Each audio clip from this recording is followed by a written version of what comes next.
Welcome to stage 19 of La Vuelta 22. With 3 days of racing to go, Remco Evenepoel is cruising to victory. The 22-year-old dominated his rivals on yesterday's summit finish, even putting a few seconds into Enric Mas. He is set to end Belgium's long Grand Tour drought, stretching back to Johan de Munk's victory at the Giro in 1978. Today's stage will be short and intense, finishing with a descent into Talavera de la Reina. We can expect to see the usual baroudeur and puncher sprinters in the thick of the action. I'm really looking forward to today. Just got to see how the legs are feeling though. You know, it's stage 19, we've been racing full gas for the past 3 weeks, so yeah, see what we've got left and give it a good crack for the breakaway again, I think. It's a very hard stage for sure, and it's a hard stage to predict. You know, the climb actually probably isn't the toughest, one of the toughest ones we'll do this Vuelta, but stage 19, anything can happen. I think these shorter stages, they've shown to be very intense in the past. And also, a lot of guys are running out of days to do something. Mads Pedersen will once again be among the favourites. The green jersey had a close shave yesterday, almost getting caught up in the crash that forced the polka dot jersey, Jay Vine, to abandon. I didn't really crash, I was just involved in it, so nothing happened with me. And it all depends on how other teams want to race, you know, if all the GC guys or the climbers, they want to go fast on the climbs, they might be dropped, but if they let us control, then we have a possibility of reduced sponge sprints, so it really depends on how other teams want to race as well. Stage 19 is an outing of just 138 kilometres around Talavera de la Reina, with 2 climbs of the Puerto del Pielago. The second one tops out with over 40k remaining before a long downhill sweep to the finish line. It's not an easy one to predict, and much will depend on the makeup of the day's breakaway.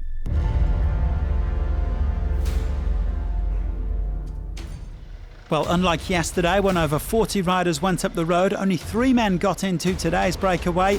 Trek Segafredo quickly on the front of the peloton for Mads Pedersen.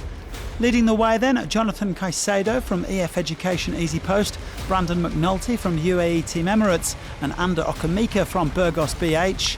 Lawson Craddock was keen to join them. The American, a contender for the most aggressive rider at this Vuelta, around 50 seconds back on the first climb. The riders hitting an average speed of 38 kilometres an hour despite going over the Pielago. The 3 leaders had around 3 minutes in hand heading into the final 90 kilometres.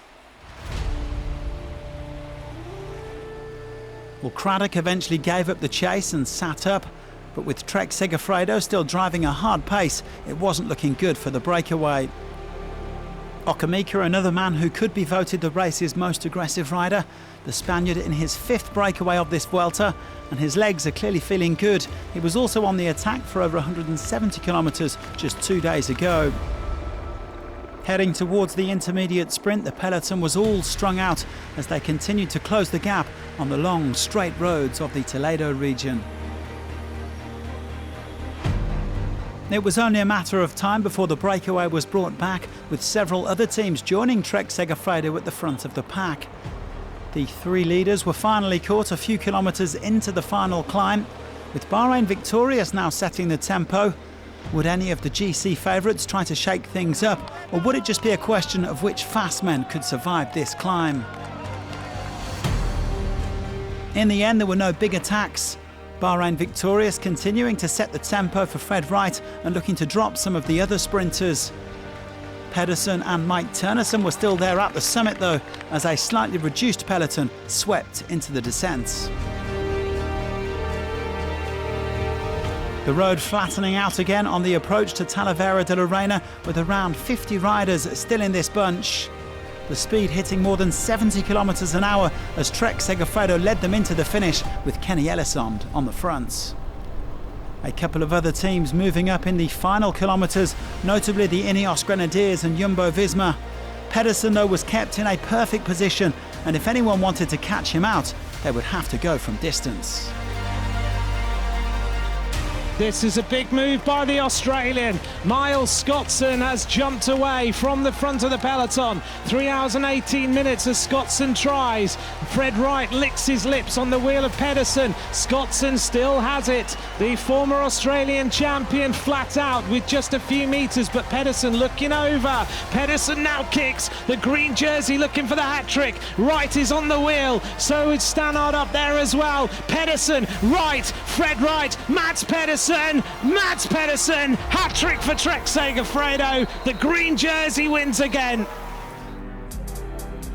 Mats Pedersen does it again, taking his third stage victory of this Vuelta ahead of Fred Wright and Gianni Vermeersch.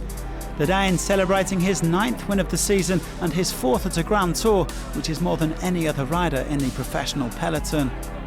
Well, Pedersen won't be competing at the World Championships in Australia. He prefers to head home and spend some time with his family, but he's certainly rounding out 2022 on a high note after more excellent work from his team, Trek Segafredo.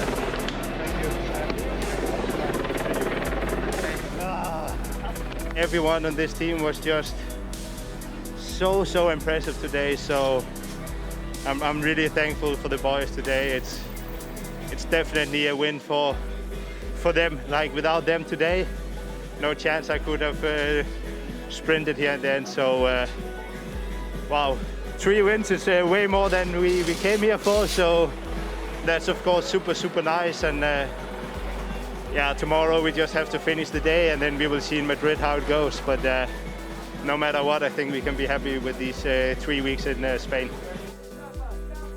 Pedersen taking stage 19 ahead of Wright, who has finished in the top 4 on 5 stages of this Vuelta without landing a victory. Vermeersch, Ben Turner and Turnison rounded out the top 5, with Miguel Angel Lopez sneaking into the top 10. It didn't turn out to be a GC day, which will have suited Evenepoel just fine. The Belgian leads Enric Mas by 2 minutes and 7 seconds before tomorrow's final showdown in the mountains. Pedersen's win allowed him to increase his already unassailable lead in the points classification. The man in green is now 205 clear of Wright, and he has surpassed the modern record of 369 points set by Freddie Martins back in 1977. Richard Carapaz heads into the final day of climbing with a 24-point lead in the mountains classification. The Ecuadorian has a decent cushion over Enric Mas and Timon Arensman, but there are 40 points up for grabs tomorrow, so there should still be a bit of action.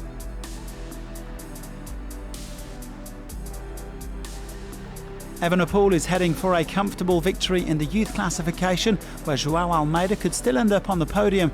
He's only 25 seconds behind Carlos Rodriguez, who crashed heavily yesterday. Stage 20 will provide a final opportunity for GC action, and while Evenepoel is looking comfortable in red, there could be skirmishes for other places in the top 10, especially in the context of the World Tour relegation battle. 5 climbs across 181 kilometres before a flat finish into Puerto de Navacerrada.